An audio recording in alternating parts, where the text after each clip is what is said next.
In our last video, we learned why we need the binomial theorem to expand expressions such as x plus y to the power of 4.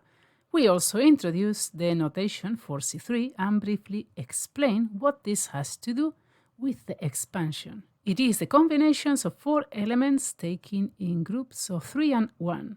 How many combinations with 3 y's and 1 x can you find? The answer is 4. Let's imagine for a moment that we have to expand x plus y to the power of 5. What does 5c2 represent?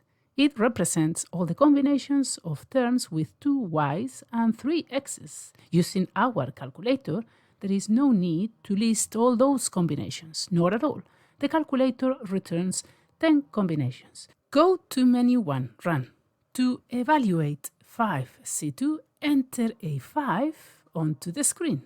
Then press the Option key, and this gives you 5 additional menu options at the bottom of the screen. When you press the arrow F6, you see 4 more options. Now press F3 for Prob to see the first 4 probability options. Press F3 and then enter 3. The answer is 10. You can, of course, use the formula instead. 5 factorial over 2 factorial over 3 factorial. The answer is the same, 10. The coefficient 5c2 matches the number 10. Pascal's triangle is built by adding the 2 numbers at the top with edges containing the number 1. Your turn. If you had to expand x plus y to the power of 10, what would 10c3 represent? Stop the video here and give it a go.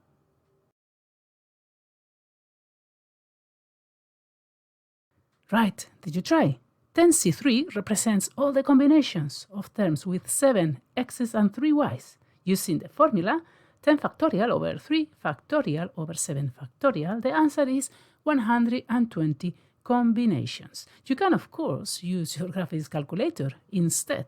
And speaking about graphics calculator, have you seen the playlist about using it efficiently?